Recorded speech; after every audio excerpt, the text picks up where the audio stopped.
Let's talk about sex, baby. Let's talk about you and me. All right, enough of my singing. Sex and intimacy are a very natural part of life, and yet often as in-demand women, we forget how fun and exciting this part of us can be, with or without a partner. I know I have struggled over the years as life has gotten more complicated, how to fit it all in, and how to feel about my body after having children, getting older, etc., blah, blah, blah. This week's guest on Sassy AFTV is Dr. Chelsea Page, a sex and relationship expert who helps women break free from being everything to everyone and really channel her inner Miss Desire. Oh, I need this. Dr. Chelsea has so much knowledge and insight that every in-demand woman needs to hear. I'm so excited to share this episode with you. And as always, I would so appreciate your comments and shares if you loved this episode. Here we go. Welcome back to another episode of Sassy AFTV. Oh my gosh, you guys, I'm so excited to have fancy title, Dr. Chelsea Page here with us to talk about one of the most exciting topics, because I know you guys have all been excited for this one. We're talking about sex. I think we need to get a little salt and pepper. Let's talk about sex, baby. Let's talk about you and me. All right, we probably don't need me singing. Well, it's good to kind of loosen it up because it can be a little nerve-wracking topic for a lot of people. So we just make it comfy, make it cozy. Right, comfy, cozy, and fun. Well, I'm so glad you're here, Chelsea. It's awesome to have you. I love all your content, all the work you put out there. I think that you have such an approachable way about going about intimacy and sex and orgasms and all the fun things. So I'm so thrilled to have you on the show. And I want to start with something that was popping in my Facebook group this morning. I don't know if you happened to see it, but we were talking about celebrity crushes. And that was getting everybody's blood boiling. All the ladies were like swooning. So I have to know, who is your celebrity crush or a celebrity crush? Oh my gosh. Good question. Well, I don't know if I have one right now. When I was younger, I actually had a crush on Elijah Wood. Oh yeah. Had the like gorgeous blue eyes, which my husband right now has gorgeous blue eyes. So apparently I have something for gorgeous blue eyes. I don't even remember his name. Like my husband and I were actually watching a comedian last night and I kept turning to my husband. I'm like, I can't have a crush on this comedian. He's super cute. I don't remember his name though. I'm going to have to remember. It'll pop in probably 20 minutes from now. Well, many women started posting GIFs of their celebrity crushes. Mm-hmm. And I knew most of them, but there were definitely a few that I'm like, I don't know who that is, but he's hot. I'm going to have to add him to my list. Yes. Well, and I think I kind of have a little crush on Justin Timberlake, his music and everything. It just like, it makes me swoon. There's no shame in the JT game. He's hot. Yes. Yeah. Not Justin Bieber, but Justin Timberlake. Yeah. I'm with you, girlfriend. And I'm going to give my shout out to Jeffrey Dean Morgan in The Good Wife in particular. I don't know if anyone ever watched that show, but holy cow, when I watch him, I'm like, oh, yes, Jeffrey Dean Morgan. Something about the beard or something. I don't know. Yes. Yeah. The beards get me too. I love it. Right. It's so good. Well, let's talk about who you are because you're my girl crush today. I'm so excited to talk to you. You are a doctorate of human sexuality. That is amazing. And I love how you said that you're a sex and relationship expert who is passionate about helping women break free from being everything to everyone. Yeah. That's amazing. So tell us a little more about yourself and how you got into this line of work.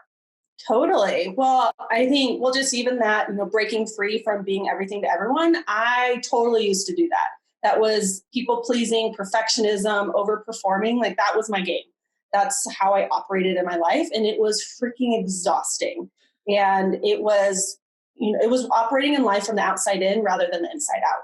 So I finally figured out on a personal level and professional level how to not do life in that way, meaning not do life from being frazzled, everything to everyone. And so now I help women do that and couples as well, of really diving into, how to be more connected to themselves and to their partner in a way that's authentic, genuine, and just feels good. That's awesome. Yes. What do you hear? What do you think are the biggest challenges that, especially in-demand women, we have a lot of demands on our time. Mm-hmm. What are you hearing? What are we facing when it comes to sex and intimacy? Oh my gosh, I know this sounds cliche, but I would say if I had like $100 or even $1 for every time I heard someone say, I don't have time, I'm too busy. I don't have time, I'm too busy. That's all the time that I hear from the women and couples I work with, all the time. And so that has such a huge impact on intimacy because we have to create the time. It doesn't just spontaneously happen, which I know we're going to get into that, but the busy and I don't have time, that just impacts intimacy up the wazoo.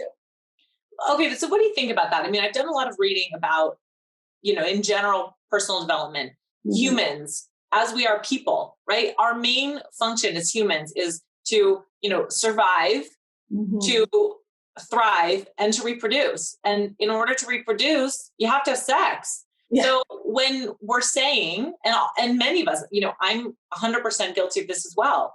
I don't have time to have sex, right? When you're hearing that, what does that mean? I mean, that is one of the main functions of being a human being. So what is your answer to that?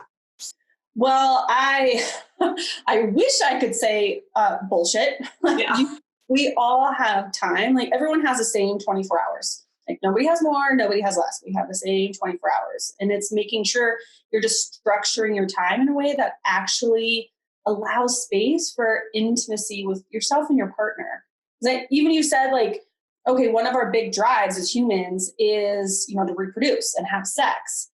But if that's the only way that we actually depend on our motivation to have sex, then basically once we have kids, then we're going to be done and we're never going to have sex again. Or what if we don't even want to have kids? Or, right, we can't depend on that as our motivation for having sex. It's different. We have to find it elsewhere, pull it from a different motivation, if that makes sense. So do you think that sexual instinct is in fact instinct, or do you think that we have to create, this desire? And I know you have a whole profile and, an avatar, if you will, of this woman, Miss Desire, which I absolutely love. So perhaps this leads into it, but I'm curious about that, right? Because if it's supposed to be innate, that we are, built to reproduce, therefore have sex. And yet, whether or not we choose to have children or we've had the children already, and then we're struggling with how do we create the space and make the time to do this? Why are we struggling against an instinct? Or I don't know, is there another reason for that? Well, I love how you just even said instinct, because that goes into this place of expecting that this desire to have sex is just going to pop up like that. Because, sex is natural, but it doesn't just naturally happen out of thin air. For a lot of guys, it does. And I don't like to put people in boxes, but for a lot of men, they have the big boost of testosterone. So that instinct to be sexual, the desire to be sexual can happen like that. Kind of like the flip of a switch, kind of like gas fireplace stuff, right? It's like, ooh, they want the fire burning, flip the switch, let's go. But for women, if we're expecting that instinct to just be like, all right, I'm supposed to want sex and okay, let's do this. And holy cow, I want to rip my husband's clothes off when he comes home. That's not where it's coming from. So the instinct, we kind of have to almost chuck that out the window because we're not living in a world that's just based on reproduction. That's not what drives us, especially, the women that you're talking to and the women that I talk to, there's bigger game plans. There's bigger goals here. We're getting shit done. Yeah. We're here to make an impact in the world. And it is more than just having sex and having babies. All right. So where does it come from? How do we find it? So so that inner Miss Desire, as you're saying, and what I talk about, I like to reference, I'm not going to go into the whole psychology of it all, but there's these different parts in each of us that have different motivations and different drives. And one part of each of us, every single one of us have an inner Miss Desire. This part of us that's the sexual being. She's almost like this sexual goddess on the inside who just wants to be intimate, wants to play and flow and be connected. And there's so many things that get in the way of this part of each of us from being expressed. And one, it's first just identifying that this part of each of us actually exists. A lot of women feels like the sexual part of themselves doesn't even exist. Like it's gone, or it's dead, or it was there when I was 18 years old or at the beginning of the relationship, but it's like gone. But it's actually there in all of us, which, I mean, for you, like you have an innermost desire. Have you identified her? Yeah, but it's so funny. Even like this morning, I was on a walk with my husband and we were talking about that. And, you know, one of my challenges for my innermost desire is that I, believe it or not, can tend to be serious. And so I can take life too seriously a lot of the time. And when I take it too seriously, I forget to let her come out and play and have fun and just explore. So that's always something that I kind of struggle with, is how do I transition from day to, daytime, where I'm doing all the things and I'm getting shit done and I'm feeling so good and powerful and amazing. And then, nighttime comes, which is the time when it makes the most sense to play and have sex and be intimate. But either, I'm distracted from the day's events, or I have, just other things going on in my brain, or I've been, my kids have done something to push a button to piss me off, or whatever, whatever the case is. So there's all these like factors, right, that come into play. So I'm like, well, even though if Miss Desire wants to come out, and yet she has a hard time surfacing because there's all this other shit in the way. Yes. Well, I love even how you said, like, having her come out and play. And that's the thing, is we forget, especially so many of us, and I forget this sometimes too, that it's not all about the doing and getting shit done. It's about the just slowing down, experimenting, playing, and just being in the flow. And that's what the innermost desire wants to do, right? Play, experiment, have fun, flow. Like, there's no agenda here. There's nothing to be done in this space. No checklist to happen, no dishes to put in the sink or whatever. No, she just wants to flow and have fun. But yeah, as you said, all the shit piles on top, and it's like she sometimes gets drowning and blocks down and has no idea how to come out and play.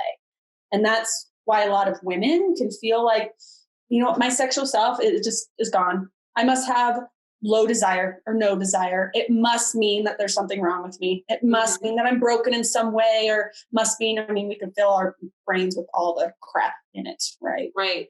Well, I think that's so interesting what you say about, there's no box to check. There's nothing to get done. And yet, and I'm sure you hear this all the time, because I certainly do, we worry about orgasm, right? Because in our minds, in the stories that we've been told, whether it's culturally or, you pick up like a Cosmopolitan magazine and it says, 17 ways to get the big O or something like that, right? Yep. And yes, of course, having an orgasm is fantastic, but where does orgasm come into play from your, in your opinion about, our sexuality and our intimacy? Well, it's this piece, you hit on such a good point of the culture and society and the expectations. And it's funny you mentioned Cosmo. I'm always gathering blog post ideas, and I have like a list of like 100. It's crazy. But I was actually scrolling through on Cosmo online, and I was just trying to think, I'm like, is there anything good here that they're actually putting out? And it's all the same stuff, like 10 sex positions to do this, and like the sex toys to do that, and blah, blah, blah. And in that becomes this focus on like being this perfect woman, like having, it's like the sex goddess has to be some sort of like perfect thing, which means I must have orgasm. Like that's the only definition of a successful sexual experience. And that's what we get bombarded with. Yes. Pornography and movies and just all the crap that's online too. It's all with this end game and end goal to let's have this like mind-blowing orgasm together. Like not only just, separately, but together at the same time. And it's, it's like so pressure filled. It just takes everything out of it. And then what happens is, that's the end goal. What a lot of women do is they kind of look at the bedroom and go, no, thank you. Like I want to go and play, but I don't want to play and have to perform in a certain way. Right. And then we don't enter the bedroom, and then we cover ourselves up, our sex, innermost desire with all the crap. And then we feel like she doesn't exist.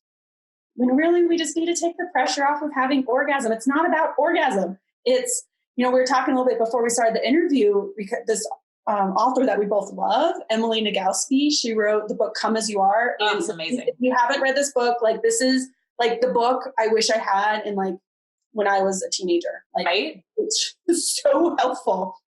So don't run to your computer and like get this book. But what she says that pleasure is the measure, not orgasm, not the perfect body to make sure that you look like all glamorous, because your man doesn't care. He just wants to connect with you. He doesn't care that you have a little, muffin top or something. Who cares? It doesn't matter either if you have an orgasm, because that's not what defines a good sexual experience. That's what we think, or what our minds tell us, because we've been downloading all this virus crap in our brain about what is a successful sexual experience. It's not about the orgasm. It's nice. It happens, great.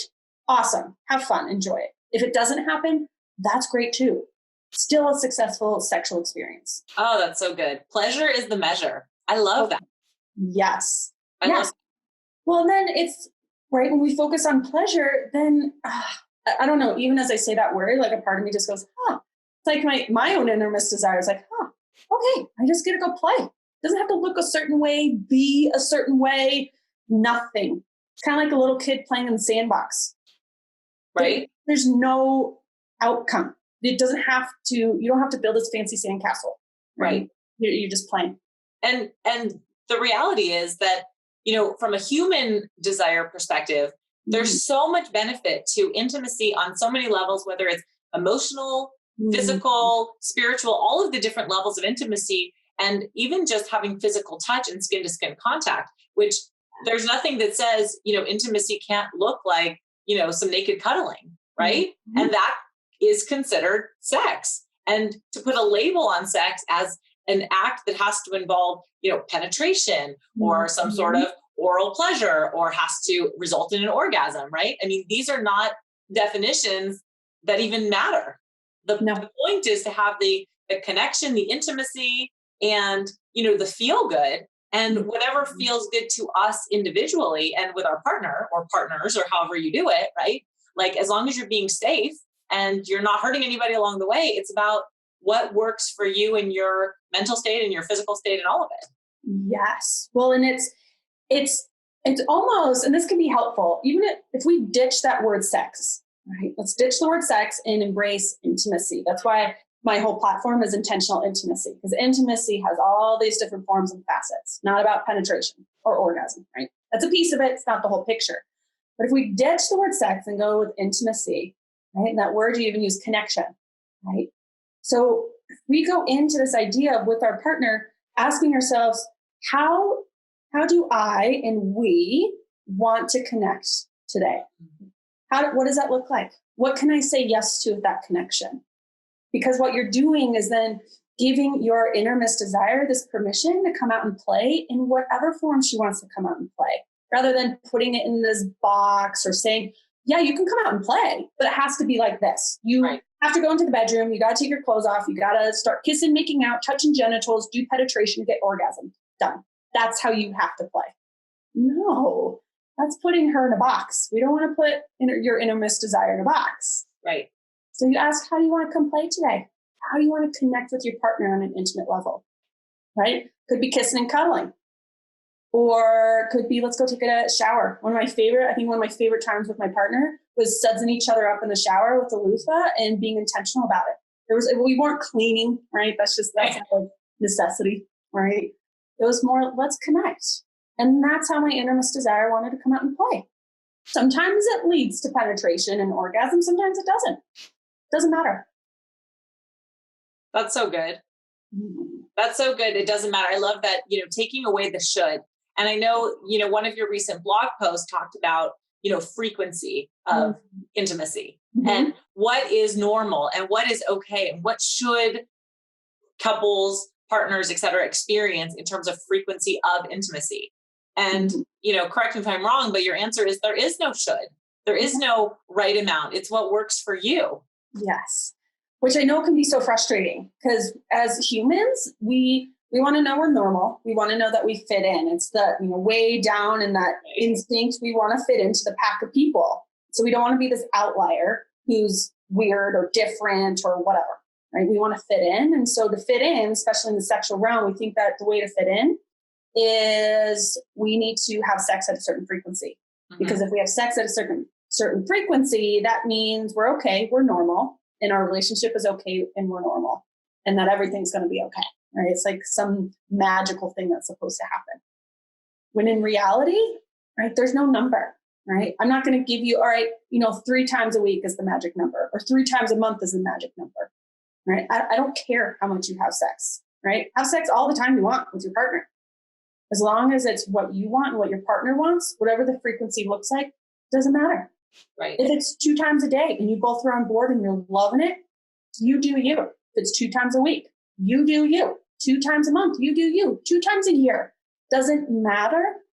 If both of you are good and satisfied and are going, yep, we're both okay and we love this, this is what fits for our relationship. Right. And not comparing it to anybody else. That's the thing is our sex life, and especially our innermost desire, she doesn't look like anybody else. She doesn't behave like anybody else's innermost desire. So to try to compare that part of ourselves with somebody else, so if I'm trying to compare my innermost desire to yours and vice versa, we're doing ourselves a disservice. Right. It's not about the comparison. It's what feels good, to you and your partners, whatever, right? Have all the partners you want. I don't care as long as everyone's happy. Right. Mm-hmm. Well, I mean, there's so many good things you said just there, and especially, this piece about comparison. Mm-hmm. And in general, right? I love the quote, comparison is the thief of joy. Yeah. Because it truly is. And when we start to compare ourselves to whether it's other moms or other, people that work in our profession or other women in general, or how often another couple is having sex or intimacy, right? When we do that, when we play that game, we just make ourselves crazy. And so if you really focus on, what suits your needs and what makes you feel good, right? And not worrying about so much of the external circumstances and the external surroundings, it's so empowering and freeing. It totally is, right? Because, just even as you said, that if we pay attention to the external, right, it's going to drive us crazy, which goes back to, right, who I used to be and what I help women with is stop paying attention to the external. Go on the inside. You and yourself, that's your innermost wisdom. That's where all the answers are. Right. So we don't compare. And I want to add on to, don't compare yourself to your past self. That's another trap that a lot of us, right, mind blown. Because what we do is not only compare ourselves to other people, other women, but then we start to get really hard on ourselves if who we are right now is different than who we were, a year ago, or who we were at the beginning of our relationship, or who we were when we were 18 or whatever. And then we start to go, oh, my sexual self came out to play in a different way when it was the beginning of the relationship. Why isn't that happening now? And then we get mad at ourselves and shame ourselves, and it just puts that innermost desire again back in that box of shaming her for not coming out in a way that she used to. And so it's accepting and embracing that how your innermost desire is coming out today is the way she's supposed to come out. That's the way that's natural and authentic to you and your innermost desire. It's not supposed to be any certain way. It's what it is today. And if that means you're not up for a lot of penetration recently, that's fine. Maybe she just wants to do a lot of kissing and cuddling recently. Totally fine. Right. Maybe you're not wanting to be as sexual and intimate because, this happened to me recently. I had a big health stuff happening. My innermost desire, she's like, no, I got nothing right now. We're in like rest and reboot. Let's restore my inner self. And so the extent of my intimacy with my partner was hugs and kisses. And we cuddled on the couch for our date night. That was it for 2 months. That's it. And that's fine. That's the way that my innermost desire was okay with coming out during that time. Right. And it's hard not to shame ourselves for that. Well, and that's huge. I'm picturing Brene Brown. Like I freaking love Brene Brown. I know you do too. But all of her work is on shame, right? Yes. And shame around so many different things. And it's so fascinating to me since I've been following her and studying her and absorbing what she has to say. This concept of shame, it's more prevalent in our everyday life than I think any of us really give credit to. And especially when it comes to our sexuality and our intimacy. And one of the things that I feel passionate about is helping women take away the stigma and the shame around their own sexuality and their sexual desires. And I know, you do as well. And, I'm curious if you have, any thoughts. I know we could talk for hours, Chelsea, and I feel like we're going to probably have to wrap this soon, but I'd love to kind of end on this note of how do we find acceptance for all of our desires and the things that intrigue us and get us excited, even if it's something that we're like, oh my gosh, if anybody knew this, I would die. How do we change that narrative?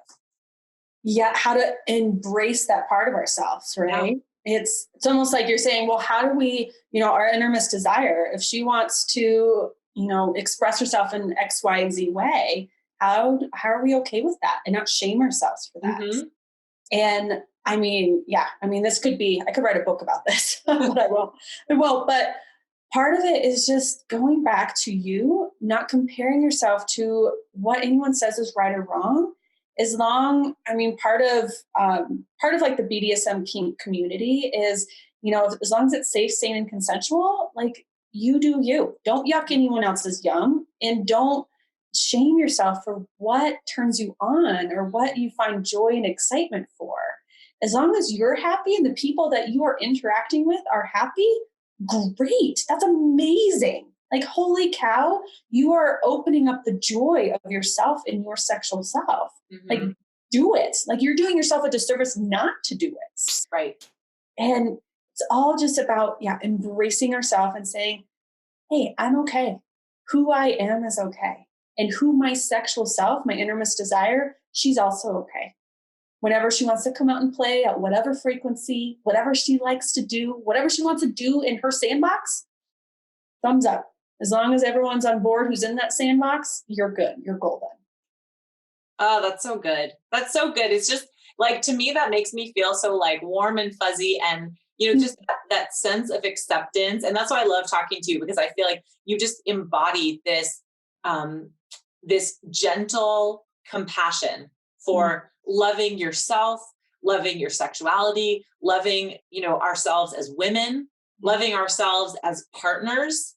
Right. And I think that that's such a beautiful part of who we are, as women. And there's a lot to be said for the unique qualities of female sexuality.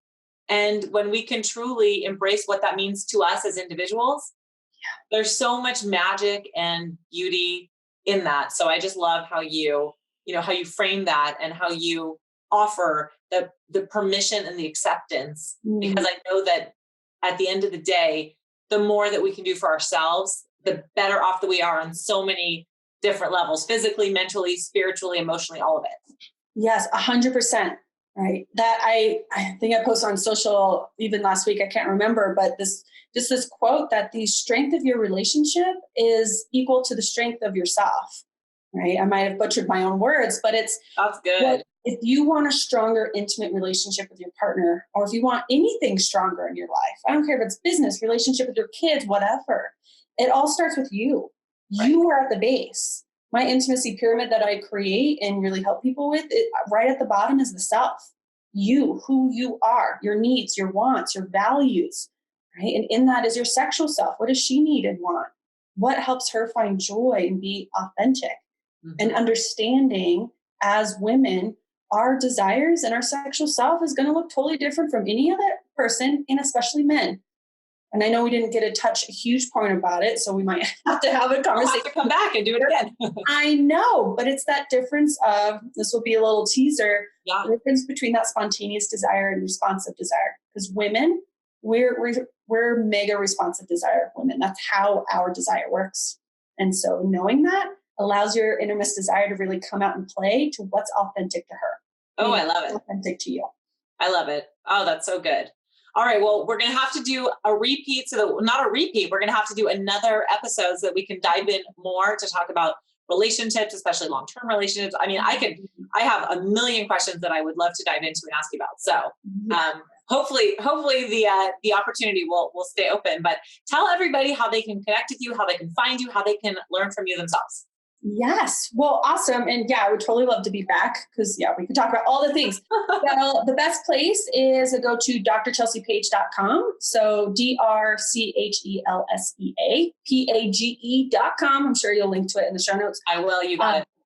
Yeah, so that's the best place. You'll find my blog there. You'll find how to work with me. There's a banner at the top in purple to help link you to my private women's Facebook group. All the goodies are there. And yeah, and you can reach out to me. So that's kind of the hub and the spot to go to. Awesome. Well, and I want to give a plug for your blog. It's fantastic. Every Monday night you come out with a great blog article. See, now I put the pressure on that you have to keep this up, but it is so awesome. I look forward to it. I get a million emails from a lot of different people, but yours is probably the one that I read the most consistently. And every Monday night when it comes in, I think I usually get it around 7 o'clock or so my time. And it's usually just before I'm getting the kids to bed. And so I know that I can tuck them into bed and then I can go and read the article and it'll have some nugget of goodness. And it always leads to a great conversation with my husband before we, as we're winding down from the day and we're, heading into the night. And sometimes it has led to intimacy, which has been awesome. So great. I know. Love it. I'm super appreciative. Also, I just want to mention the book that we talked about, Come As You Are. I actually wrote a review on it on my site, so I will link to that in the show notes as well. If anybody's interested, it's a fantastic book. I know that Chelsea and I both highly recommend it for all women to read it. There's so many good things in there about knowing how we can really respect who we are and just knowing that as we are not broken. Yes, totally. And I actually, because I'm in my... Oh, do you have a copy? Well, of course I do. Of course. I don't know if this is backwards on there, but yeah, no, I see it. You are. It's pink. Read it. It's awesome. Did you get it signed? Because didn't you just see her in person? I did. Yes, it was amazing. She did a talk here in Denver. I live in Colorado, and it was... I usually don't take notes when I go to presentations. I just take the few nuggets, but I was like jotting everything down. I'm like, this is golden. I love it. So this is like the sex ed book that every woman should have gotten growing up. So I love it. Read it, do it. I love it. Awesome. Well, thank you so much, Chelsea, for being here. I'm so appreciative for you and your knowledge and your time and your energy. It's fantastic. It just always, you just always leave me feeling so good and motivated to be much more intentional in my own intimate journey. So thank you so much for joining us on Sassy AF TV. Love it. Thanks for having me. Yeah. And thank you all for watching. I hope you'll be back next week. And if you loved any part of what you saw here today, make sure that you share it with your friends and followers and make sure to tag me at Sassy Healthy Fit and have an awesome, intimate, and sexy day. Talk to you later. No. Woo! I am so thankful Chelsea shed so much light on the topic of intentional intimacy. How freeing is it to know that we need to relax and have fun with our desires and not worry about orgasms? I also loved how she talked about not comparing our current self to our past self. When we truly accept ourselves for who we are as women and sexual beings, we create energy and magic that is unstoppable. As always, thanks so much for being here and tuning in for another episode of Sassy AFTV. It would mean the world to me if you would leave a comment and take a screenshot to share this with your tribe on Instagram or Facebook. And don't forget to tag me at Sassy Healthy Fit. Then make sure to head over to sassyhealthy.fit and sign up for our mailing list so you always know the latest and greatest in sassy fun. See you next time.